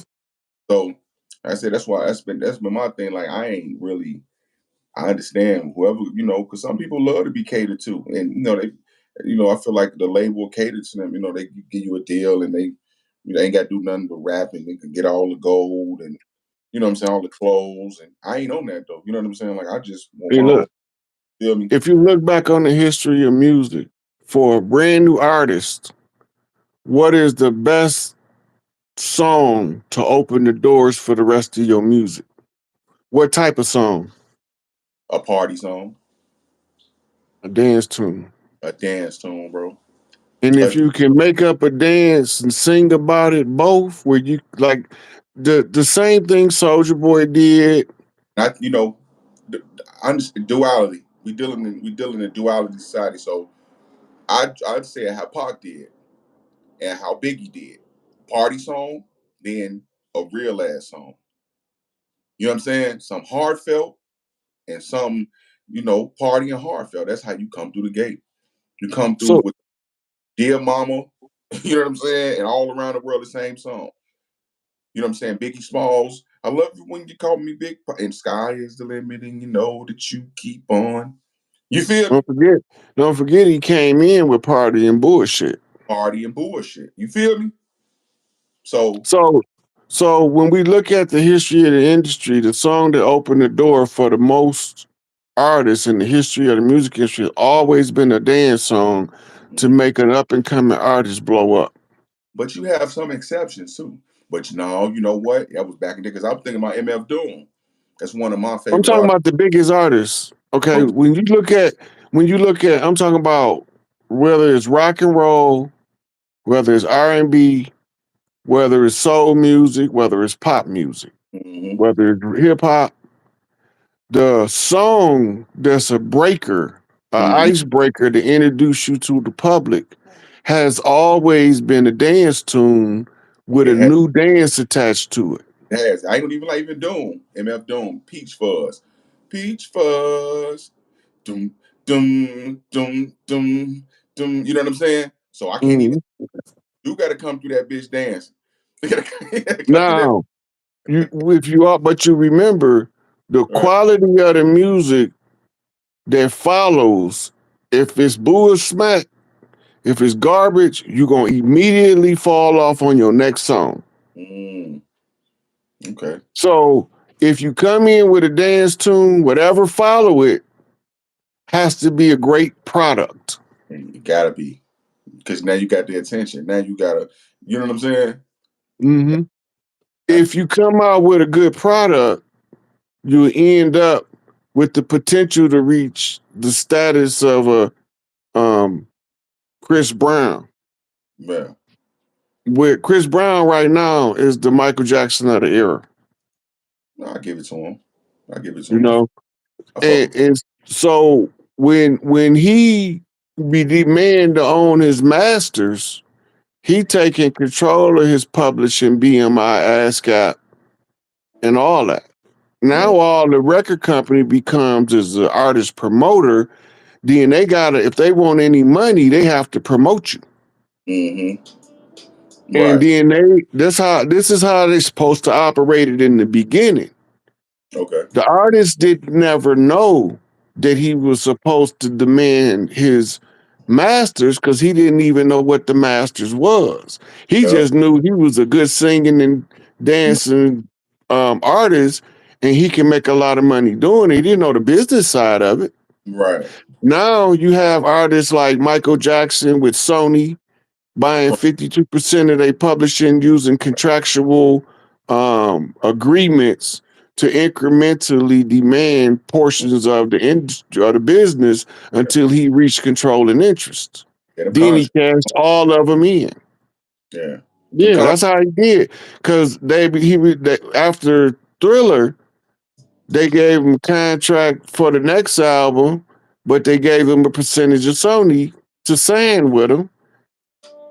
Right. It started with Off the Wall. Right. Right. Off the Wall, he didn't demand a percentage of the publishing company. But when Thriller came out, they thought they did a good job. So, and he get the portion of the publishing company, then now they can justify stealing all his money. Right. Right. Right. Right. Because as a part owner, he gonna get a portion of it back in a rebate. Right. So Okay. that make it cool for them to steal his money now. So when they get done signing these different contracts for this project and that project, and he asking for this much of Sony on this deal, this Right. much on this deal, right? Finally, he get to 52%. Now he bring all his contracts in and cash in them percentages in their totality, and now he's the controlling interest holder of Sony Records. Mm. Sony Publishing, I mean, not Sony Records. Publishing. Sony Publishing owns Sony Records. But Yeah. Sony Publishing also is the largest publisher in the world. Mm. So everybody who Sony was publishing, Michael Jackson was getting a portion of those proceeds. Yeah. That's when he took. That's when Eminem stopped fucking with him when he took hold of that music. But that's a good business move. Of course. That's a Of great course. business move. So Eminem, well, don't care whether he stopped messing with him or not. Michael Jackson is the greatest brain. Of As he, course. but in his own words, they never thought that this poor little black boy from Indiana would beat them at their own game. In fact. Yeah. Crushed Yeah. them. So it's the Yeah. 48 laws of power. Yeah. For sure. Then we had Prince. That's Prince, my nigga. Prince exposed in the industry the same as Michael. Right.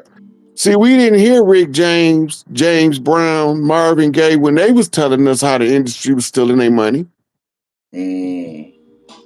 We ain't believe them because they wasn't Michael Jackson or Prince. Right. Right. Right. In this, you know what I'm saying? Those artists. Now James Brown was big like that. Yeah, but it was a then when they did that to Sam Cooke, that resonated. That resonated too. You know what I'm saying? Yeah. It resonated for sure. Like you said, we know, but That's some what people. got Little Richard blackballed, telling people to own their masters. Mm. That got Sam Cooke killed because he started the first black publishing company and record label, SARS Records. What was the name of it? SARS Records. Oh, okay. I ain't know And that. he started the business with this Greek dude and his brother. I ain't never There knew was that. his partners. Yeah. So they wanted the business, and Bobby Womack wanted his wife. Yeah. Oh, Womack. Mhm. That's the way I feel about you. So they did something through the secret societies called bumping him for position.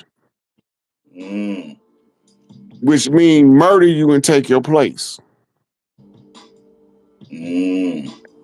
So Bobby Womack get the wife, and the Greeks get the record label. Record label, right. Right. And then the system covers up the murder to make it appear different than what it was. His family don't tell the same story that the mainstream media tell. Right. It's always So like, yeah. So you go back and listen to his family, you're gonna get closer to the truth than if you listen to what's called the official story. okay. Yeah, yeah. You know, it's that's just how, like you said, that's how the enemy work. That's how the enemy work, bro. And we, Look like you what they said, did to Otis Redding.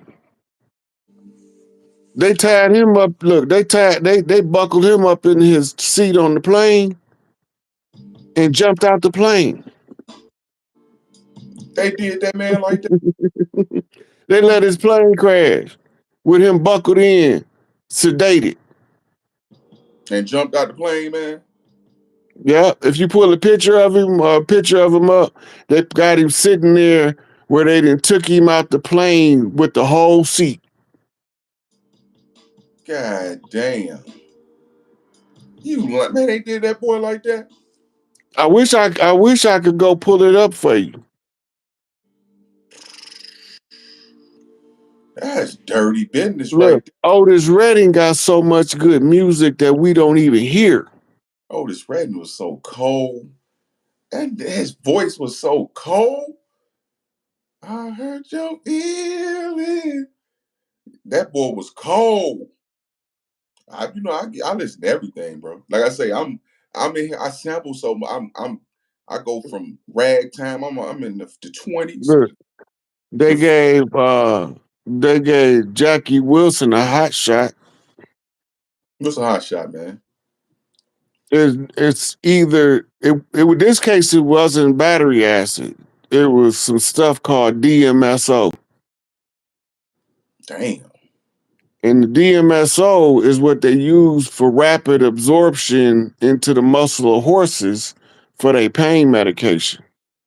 That's the same thing they use to kill Harold Washington. Yeah, they bogus for Harold Washington, bro. I ain't even lie. Man, Harold Washington was the GOAT. He was one quality of leadership.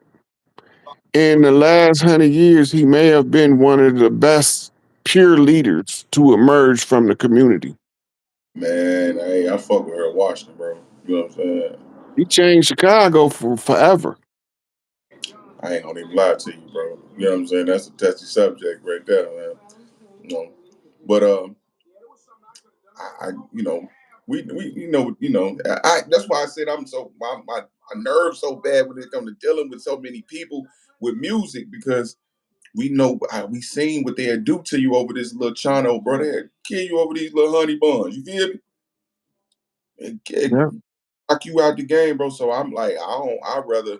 And the thing is, bro, like I ain't gonna even lie to you, man. I ain't gotta be no, like you said, I ain't gotta be no major dude. I don't want to go to y'all parties, bro. You know what I'm saying? I don't want to be in the in crowd. You know what I'm saying? Like Doom and Tech Nine and all this, man. I just want to go, bro. You know what I'm saying? That's all I need. Is my little. I ain't trying to be doing none of that shit, bro. That's how you know if they. That's how if you see me when I get there. If you see me at these parties and all that bullshit, you know I'm clone. You know they didn't kill me, man. They didn't got my ass. They didn't got me. You talking about them? You talking about them industry? You talking about them industry parties? You know me, I ain't with none of that shit, G. I'm Listen, in solo. I drink. listen. Based off current events, right? You know what I'm saying? You Look, know they got me if I'm out doing some crazy shit. What'd you say? look. Based on current events, all industry parties has been canceled until further notice. Shout out P Diddy, You feel me? TD Jakes. Ain't no more parties, man. You feel me? Ain't no more parties. I ain't fucking. Yeah, You know they got me. You know me. I drink one alcohol. I don't drink different liquors. I don't do none of that shit. I might hit the weed 2 or 3 times. You know what I'm saying? it's like, you know, so you know me. So if you see some funny shit, you know they didn't clone me, man. You know, they got me out of there, man. They body snatch me. What the fuck? They put the real worm in my what they do to you? Put the real in your eye. Yeah, man. Hold on, I'm gonna let you hear some of these tracks too. I just been fucking with a few little snippets, man, before we get on like we been spit on, man. You feel me? No more parties. Never. No more unless we What go. can we say? Sometimes you just got to tell Diddy no. And that's the problem with a lot of these new guys. They can't tell that Diddy no. Starstruck. Starstruck. Hey, you heard what 50 say when he offered to take him shopping. He told Diddy no. Right. No, man. No, Motherfucker. I don't need you to take me shopping, Diddy. What you up to, Diddy? Why you want to take me shopping? What make me so special that you want to take me shopping? 50 wasn't buying it. Water Seek at his own level. But Mace would have bought it. Mace would have let Diddy take it. I think he did let Diddy take him shopping. He was signed to him. He was signed to Ja him. Rule. They was all I heard him and Ja Rule was real tight. together, bro. So hey, you know, but me, Look, I ain't got no business being in none of that shit, bro. I don't know none of them, bro. Them niggas wasn't on 51st. Them niggas don't come from. You know what I'm saying? Like I said, if you see me, man, just know they didn't got me. but look, if you look at celebrity worship, right? Right. Celebrity worship is a way to tell where the low vibrational people are. Oh, for sure. Because you What? see the ones who don't know the facts of the case and they come up with a conclusion, right? This is how you know they erroneous thinking. So now Right. you know what measures need to be taken to correct that frame of thought. Mm-hmm. Because you can't fix a problem that you don't know exists. Mm-hmm. All these things tell us where the problem is exactly at. It's a bullseye on the problem. For sure. So when you look at it, who was Diddy trying to expose with his Bad Boys records? Who, man? Who is the Bad Boys? It wasn't the Pistons he talking about. Who the bad boys, man? CIA. CIA. You know their motto, right? What's their motto? Real bad boys move in silence. Mm. Mm. So who was Diddy assigned to? So when we start bringing these clowns out into the open, who was Diddy assigned to? Diddy was assigned to hold on to Clive. All right, Davis. Yeah, Damn, I ain't because know see, that. he put the hit on Whitney. Mm. What about what's the dude name from Chicago? That did the Sanford and Sons big theme song. I don't remember his name. What he did? Yeah. Oh, doing all them the Barge albums with Barry White now. Damn, Barry Um, Gordy. Barry Gordy started Motown.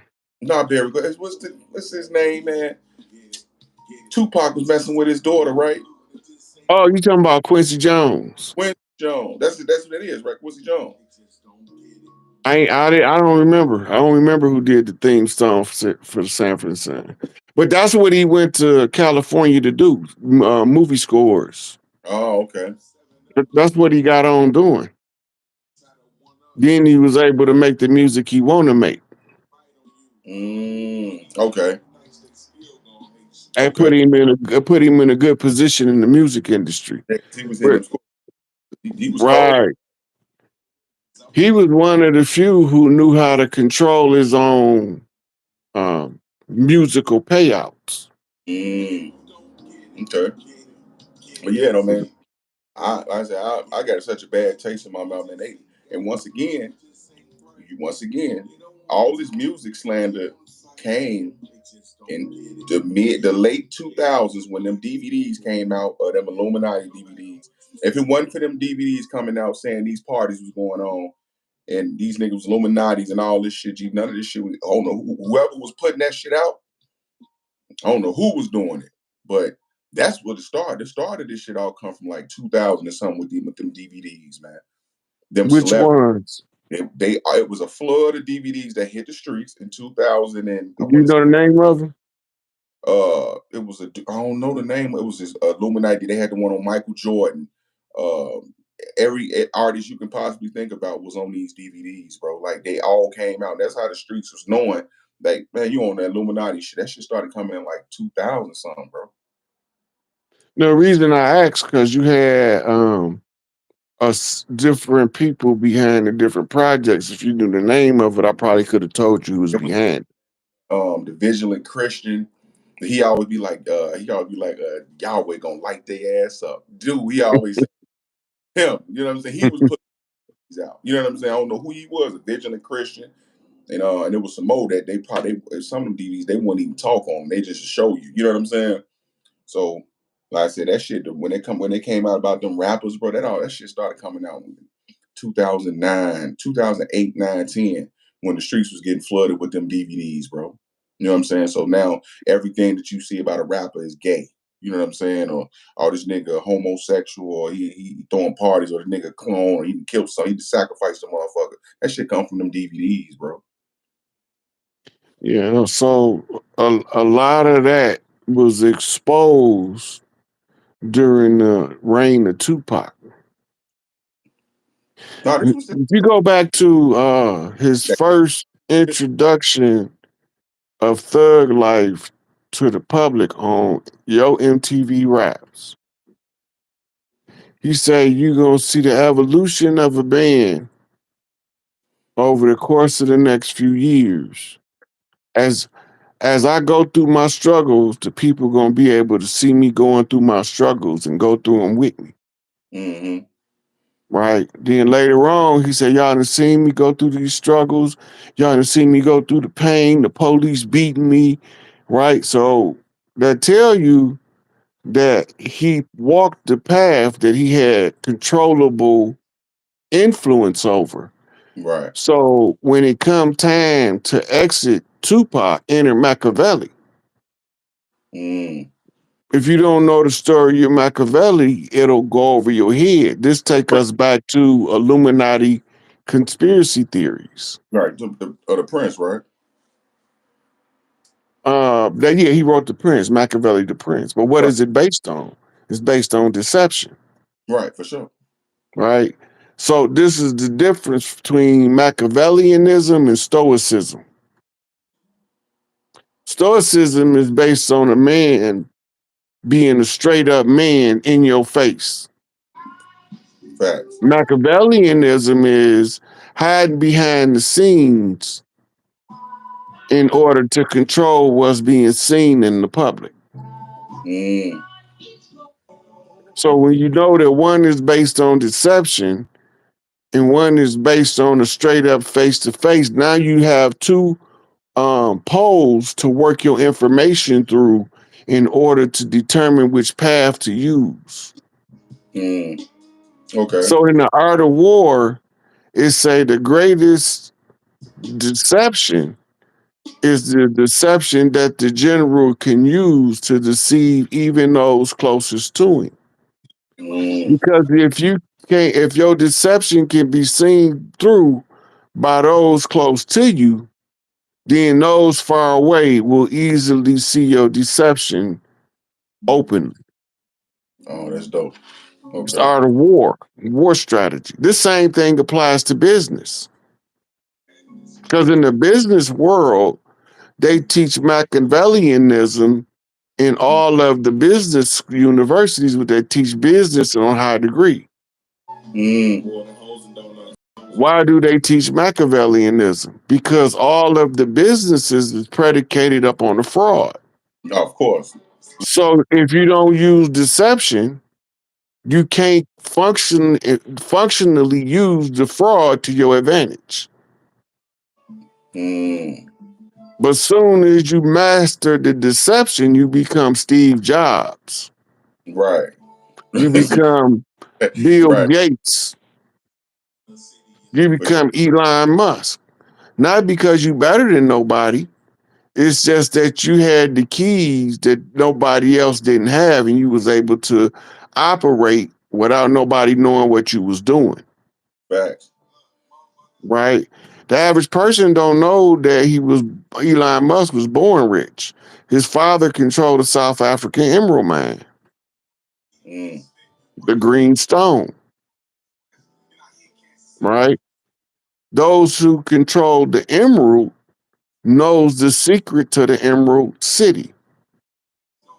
So where did Elon Musk decide to go when he decided to do business? Didn't he come over here Mm-hmm. and became what? One of the richest men in the world, Right. right? Because the secret to the Emerald City is so valuable over here that the system is going to prop you up to keep you quiet. Mm. In other words, by him knowing that the Emerald City is actually the crystal city that's going to land on Emerald Lake in Colorado. Right. Now that the secret is in the public, it won't work for him as well, but by now he should be financially stable enough to control his own destiny. Mm. Okay. Oh, Emerald City. That's the motherfucker gonna come out there bitch eat motherfuckers, huh? Come off the ship. They ain't gonna come off either. They're not gonna do him like they're gonna trick him. Got a chicken to come on. They're gonna they're gonna exploit their desire for a religious savior in order to bait them so that they can be dinner in about 5 to 7 days. Damn.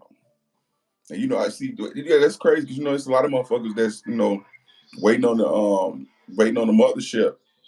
Elijah Muhammad. You know what I'm saying? And they Mm-hmm. don't know they're gonna get on that motherfucker and get ate up. Nope. They Yeah. don't know they go because look, there's certain people that can't die here no more. Mm. Okay. So when they get them far enough away where they can't reconstitute on Earth, Right. that's when they gonna go. They gonna be invited to the family barbecue. They just ain't gonna know they the barbecue. Boy,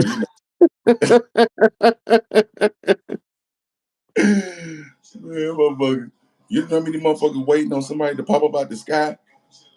Mm-hmm. They waiting on some stringy hair hippie to come surfing on the cloud with a Philharmonic orchestra behind him.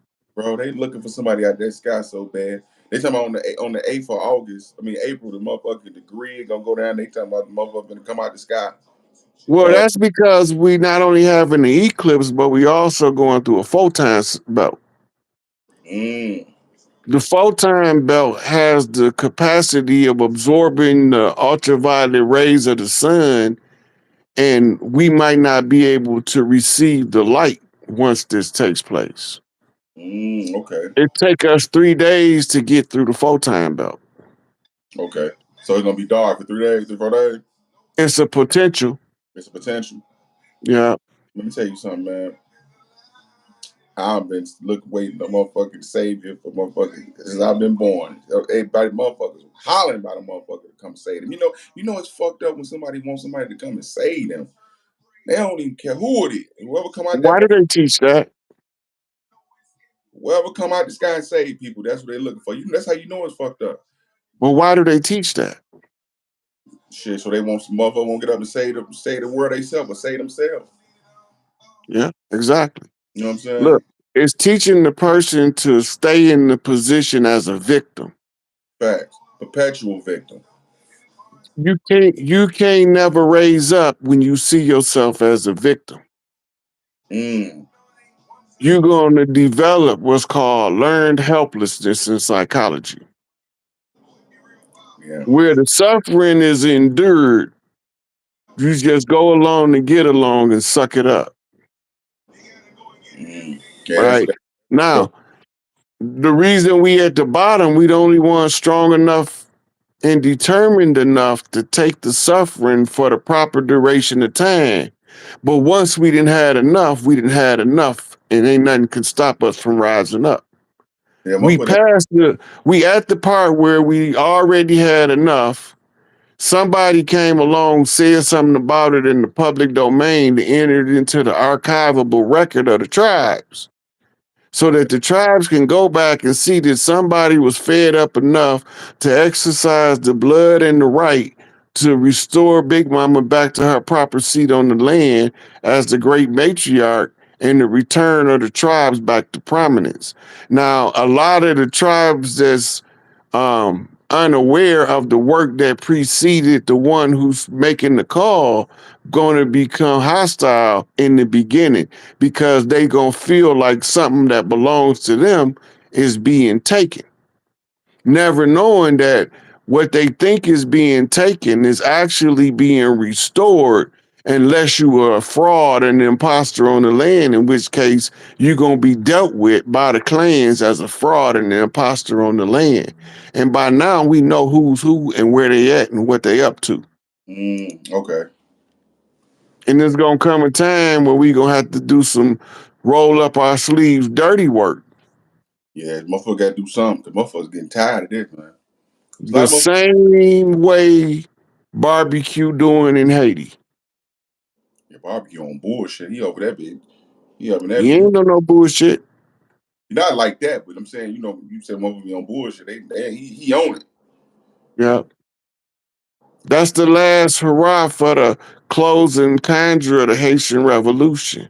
Yeah. He is the descendant of Dessalines, and the rest of the ones over here is waiting to be called back home to rebuild the homeland.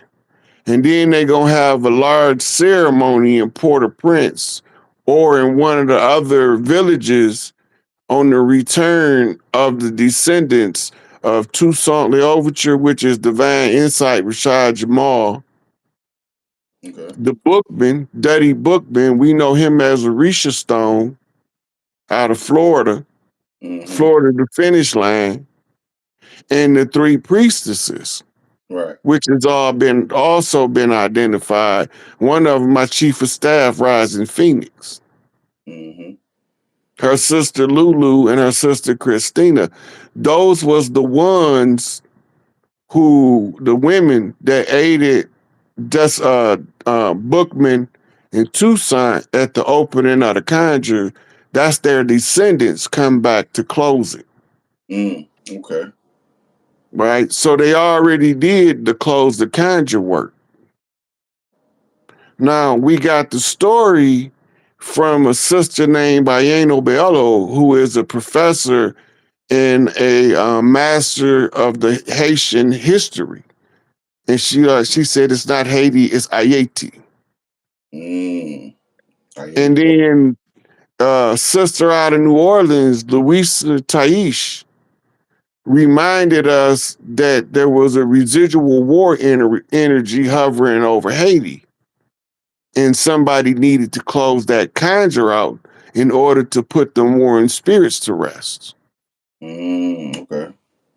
So the Dessalines rose to power after the Bookman and Toussaint as the continuation of the war front.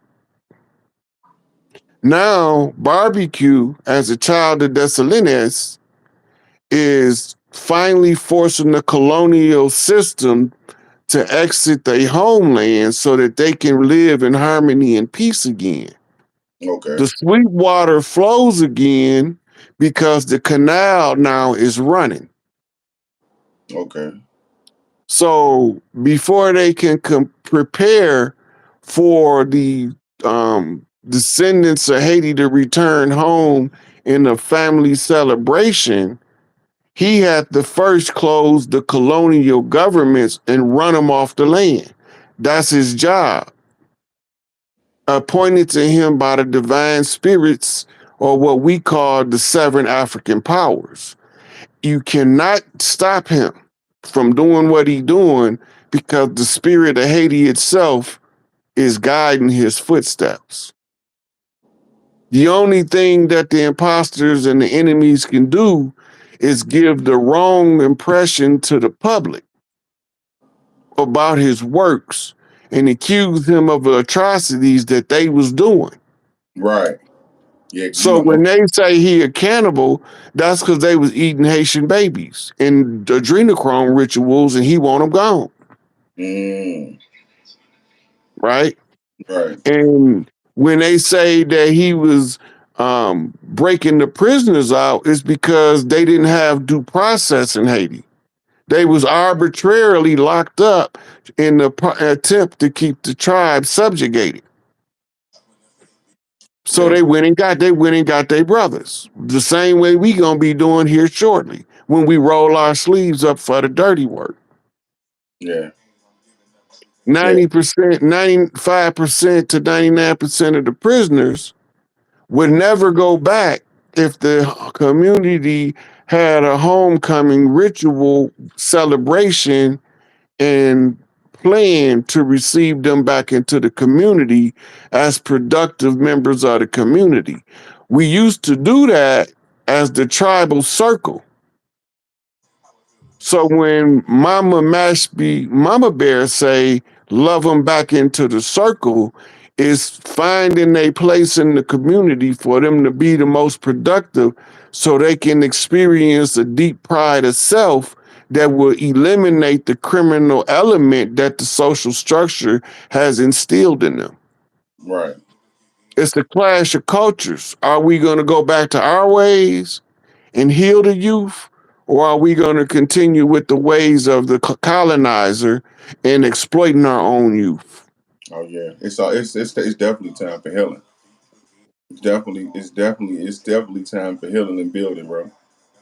Ain't all that, it's been too much destruction. You know what I'm saying? And they got to be a flip. They got to be a destruction on a flip. You feel me? Mm-hmm.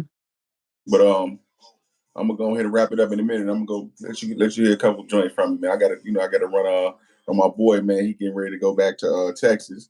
It's spring break Yeah. over. Got to check him in at the airport. You know what I'm saying? Hey, our hour turned into two. Man, yeah, we sure said we was gonna do an album. You see how the vibe, you know how the vibes be, bro. That's You know, the, that's when the souls of the ancestors being stirred up. you don't even know. You look up, the sun be coming up, you talking. You motherfucker, you know what I'm saying? That Mm-hmm. day you just talking and chopping it up, you look up, the motherfucking sun creeping up on you. But let me go and let you hear a couple of these joints before I go in and kick out this. Let me see. I still got them beats I gotta send you too. I should let the ass hear that song you did, that freestyle. Let me see. Play. Let the ass hear. I fuck with it though, cause you I be telling people that I come in the studio with you. off the And they, dome. And you coming to let me see where is that? Cause yeah, it's going.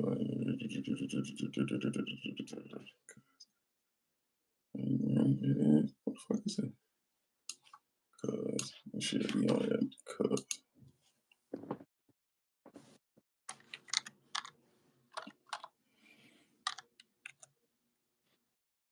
there you so the music itself is the heartbeat of the culture.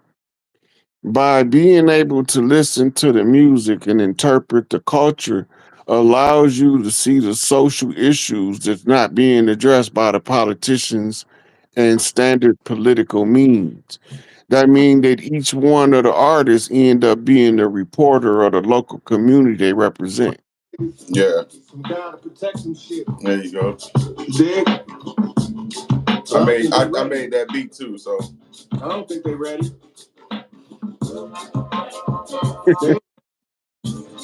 Good. Motherfuckers ain't really ready for the drama. They ice the little kids all up on their fucking mama. Come on, nigga, get up and fucking street shit. Grab your motherfucking Glocks to get hit. We about to put the shit all back in the order. Motherfuckers, what you thought, this is what you gonna get from the general when I stretch it out. I'ma give you the fucking game, tell you what it's all about. And motherfuckers been waiting for 100 years for a nigga to come through with no fucking fears. Bring this motherfucking beast down to his knees. Y'all act boy, nigga, here I go, see? Had the back of real shit, y'all real shit. Coldest motherfucker in the game. I'm pounding on my chest, niggas shaking concrete. Motherfuckers don't know, but that's got to get me. Fucking with a motherfucker with kind of estimation. Now y'all are every lie, the shots straight in the dome. These niggas Turn it down a little bit because it's skipping in the. What's up? Because it sounds like it's skipping. Oh. Thanks.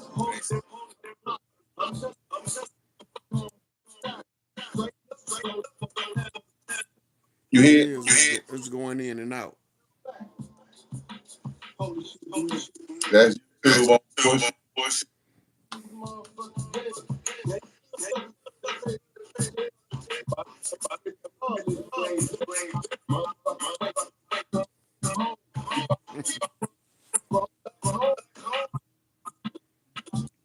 That beat crack.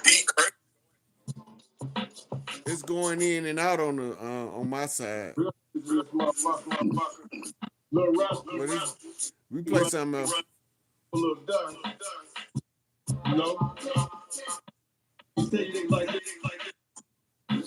Roll me up a strap, yeah, talking chronic. Take these niggas back when I start to get blunted. I'm all up in the stars with the spaceships and shit. Tell them motherfuckers how these atoms get split. I take a few of these motherfuckers, shut around. It's a whole new creation. Now I'm coming from underground. I'm raised up straight to the top like a phoenix. And y'all motherfuckers gonna wish you never seen it. Cause I ain't bullshitting with these motherfuckers locked up. I'm coming with the whole motherfucking drum kit. Nigga. I said, nigga. I got you, and I always say, go ahead, jump in there. That's the first thing I do, man. Y'all go ahead, jump in there. G, go. You know, time, nigga, don't need no time to write or nothing. I'm gonna just let you hear a couple of them, man. We're gonna go. Let me see. What's LA? This? Fucking with them. Just go ahead and skim through the latest album, man. I can't fuck with that one. That's a little sample. I love that shit. One of my favorite artists. You know what I'm saying? Stevie Wonder, Luther Vandross. You know what I'm saying? I fuck with music, bro. You know what I'm saying? I love that shit. You know what I'm saying? Like, let's see. There you go. Here you go, the album.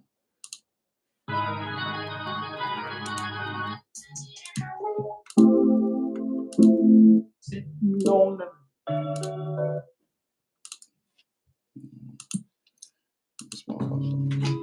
yeah. So you check me yet? Like my phone was turned off. Yeah, I did. All right.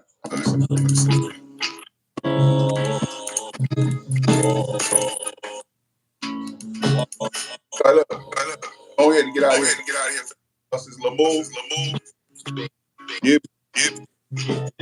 I'm gonna go, man, but I appreciate y'all fucking with me. Love you to death, man. For sure. I'm gonna share the video so they can catch up with it because we went over a lot of good stuff about the music industry that a lot of the young artists might want to hear. Yeah, for sure. A little bit of the history didn't hurt. All right, man. We out. I'm gonna hit your line in a minute. For sure. Yeah.